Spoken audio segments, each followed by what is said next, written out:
오늘 우리에게 주시는 말씀은 에스라 8장 21절에서 36절까지 말씀입니다. 시간적인 효율을 위해 집중적으로 나눌 몇 구절만 읽도록 하겠습니다. 21절에서 23절까지 말씀입니다. 그때 내가 아하와 강 가에서 금식을 선포하고 우리 하나님 앞에서 스스로 겸비하여 우리와 우리 어린아이와 모든 소유를 위하여 평탄한 길을 그에게 간구하였으니 이는 우리가 전에 왕에게 아뢰기를 우리 하나님의 손은 자기를 찾는 모든 자에게 선을 베푸시고 자기를 배반하는 모든 자에게는 권능과 진노를 내리신다 하였으므로 그 길에서 적군을 막고 우리를 도울 보병과 마병 왕에게 구하기를 부끄러워하였음이라. 그러므로 우리가 이를 위하여 금식하며 우리 하나님께 간구하였더니 그의 응낙하심을 입었느니라. 28절입니다. 내가 그들에게 이르되 너희는 여호와께 거룩한 자요 이 그릇들도 거룩하고 그 은과 금은 너희 조상들의 하나님 여호와께 즐거이 드린 예물이니. 아멘. 우리는 흔히 굳건한 믿음을 가진 사람을 향해 이런 말을 하곤 합니다. 믿음 있는 사람, 믿음이 좋은 사람이라고 말입니다. 이 말에는 절대 흔들리지 않는 믿음을 가진 사람을 향한 말로 표현되곤 합니다. 그래서 믿음 좋은 사람은 산을 옮길 만한 믿음을 가졌거나 가능성이라고는 전혀 보이지 않는 그 순간에 상상할 수도 없는 소망을 품고 그 소망을 전혀 의심하지 않는 확신을 가져야만 한다고 여깁니다. 그런데 과연 그럴까요? 꼭 그래야만 믿음이 있고 믿음이 좋은 것을 증명할 수 있는 것일까요? 그러나 안타깝게도 성경의 인물들은 우리와 같은 성정을 가진 사람들로서 우리가 상상하는 것만큼 대단한 모습을 보이지만은 않습니다. 오늘 본문에서도 그 흔적을 찾을 수 있습니다. 에스라는 참 대단한 인물입니다. 포로에 잡혀갔던 동포들을 이끌고 예루살렘으로 귀환하도록 이끈 영적 지도자였습니다. 또한 그는 오합지졸이었던 돌아온 자들과 남은 자들을 하나님 앞에 세워 영적으로 각성하도록 이끈 율법학자 겸 제사장이었습니다. 이 에스라를 가리켜 성경에서는 율법에 능통하고 완전한 자라고 인정한 인물입니다. 이 정도라면 믿음이 좋은 사람이라고 모두 인정할 법한 사람이기에 손색이 없을 것만 같습니다. 그런데 그는 흔들립니다. 의심하기까지 합니다. 21절과 22절입니다. 그때 내가 아하와 강가에서 금식을 선포하고 우리 하나님 앞에서 스스로 겸비하여 우리와 우리 어린아이와 모든 소유를 위하여 평탄한 길을 그에게 간구하였으니 이는 우리가 전에 왕에게 아뢰기를 우리 하나님의 손은 자기를 찾는 모든 자에게 선을 베푸시고 자기를 배반하는 모든 자에게 권능과 진노를 내리신다 하였으므로 길에서 적군을 막고 우리를 도울 보병과 마병을 왕에게 구하기를 부끄러워하였음이라. 에스라는 분명히 알았습니다. 하나님께서 우리와 어린아이와 모든 소유를 위해 평탄한 길을 열어주실 것을 알았습니다. 그런데 그들은 현실적인 도움을 하나님이 아닌 왕에게 청하려고 합니다. 이는 하나님만 충분하다고 여기지 않는 속마음이 그대로 내비치는 대목입니다. 에스라는 패기 있게 모든 백성들 앞에서 외쳤습니다. 우리가 금식하고 하나님 앞에서 겸비하자.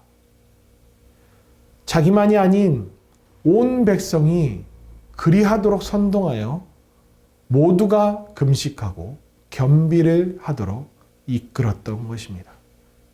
하나님이면 될 것을 하나님께서 그렇게 하실 것이 확신의 참 모습으로 외쳐댔던 에스라였습니다. 이런 모습이 비단 에스라만의 모습인가요? 우리의 모습이 아니던가요? 하나님께 마음을 다잡아 확신에 찬 결기로 하나님께 절실히 기도합니다. 때론 금식하며 때론 철회하며 때론 기간을 정해놓고 작정 기도를 합니다. 그만큼 하나님을 향한 마음과 그만큼 하나님을 전적으로 의존한다는 각오를 내비춥니다. 그런데 눈을 감고 기도하는 동안은 의심이라고는 전혀 찾아볼 수도 없습니다.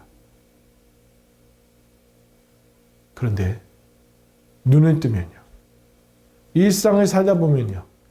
순식간에 우리의 믿음은 뒤흔들립니다. 불안합니다. 다른 방도를 준비하곤 합니다. 뭔가 이상하지 않나요? 뭔가 잘못되었다고 느껴지지 않나요? 이렇게 흔들리는 모습을 우린 믿음이 있다, 믿음이 좋다라고 인정할 수 있는 것일까요? 그래서 간혹 시인합니다. 저는 믿음이 없어요. 믿음이 약해서 그래요. 라고 말입니다. 여러분, 우리는 착각하면 안 됩니다. 우리는 믿음이 없는 존재들입니다.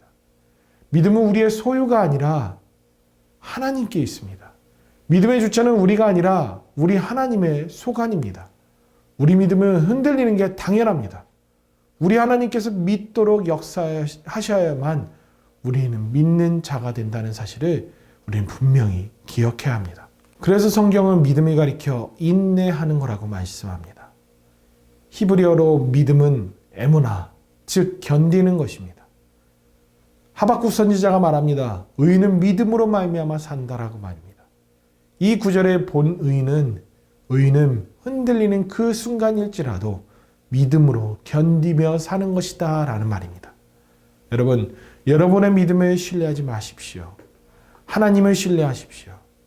우린 금식하고 겸비할 뿐입니다. 우리의 믿음으로 하나님께서 역사하시는 것이 아니라는 사실을 깨달아야 합니다.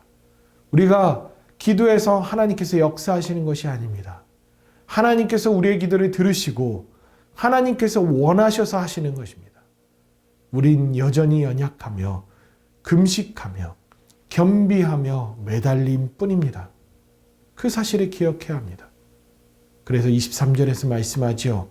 우리가 이를 위하여 금식하며 우리 하나님께 간구하였더니 그의 응답하심을 입었느니라.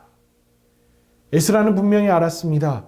간구하였을 뿐인데 하나님께서 응답하심을 입었다라고 그는 고백하는 것입니다. 간혹 그럽니다. 기도한 대로 응답해 주시는 것도 하나님의 응답이요. 기도한 대로 응답되지 않는 것도 하나님의 응답이라는 것을 우리는 압니다. 신앙의 주체는 우리에게 있는 것이 아니라 하나님의 자유의지에 있음을 기억하실 수 있기 바랍니다. 우린 우리의 연약함을 인정하고 하나님을 전적으로 의존할 뿐이죠. 그러면 하나님은 우리에게 은혜를 베푸시는 분입니다. 그러나 우린 흔들립니다. 의심이 부릴 듯 일어납니다. 원래 우린 그런 존재임을 기억해야 합니다. 단지 우리는 흔들리는 마음을 부여잡고 견딜 뿐입니다. 하나님께 엎드리고 겸비하며 금식하며 간구할 뿐입니다. 그러나 언제나 그러셨듯이 우리 하나님은 하나님을 찾는 자들을 책임지시고 보살펴 주시는 분이시기에 언제나 선한 길로 인도하실 것이라는 것을 말입니다. 오늘도 견디며 살아가시는 저와 여러분들 되시기 바랍니다. 또한 한 걸음 더 나아가 포로에서 돌아온 자들과 남은 자들이 하나님께 예물 드리기를 즐겨했던 모습도 우리는 본받아야 합니다. 28절입니다. 내가 그들에게 이르되 너희는 여호와께 거룩한 자요 이 그릇들도 거룩하고 그 은과 금은 너희 조상들의 하나님 여호와께 즐거이 드린 예물이니. 제 아무리 흔들린 믿음을 가진 자일지라도 우린 하나님의 거룩한 자들이라는 것을 말씀하십니다. 이 사실이 얼마나 엄청난 은총인지요. 우리 하나님은 우리가 하나님께 해드린 것보다 더한 은혜로 우리를 귀하게 여겨주시는 분이십니다.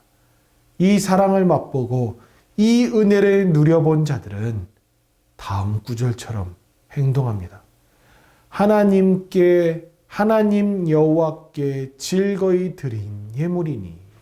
즉 하나님께 드리기를 즐겨한다는 것이죠. 하나님으로 만족하는 사람들은 결코 계산적이지 않습니다. 하나님을 위해 재물을, 시간을 헌신하기를 드리기를 즐겨합니다. 왜냐하면 지금 내가 누리는 모든 것은 하나님께서 허락하신 선물이기 때문입니다. 지금의 나됨은 다 하나님의 은혜로 된 것임을 알기 때문입니다. 여러분, 우리 인생 가운데 하나님께서 하신 일들을 새하려 보십시오. 그리고 받은 것만큼 드릴 줄 아는 신앙인들 되실 수 있기를 바랍니다.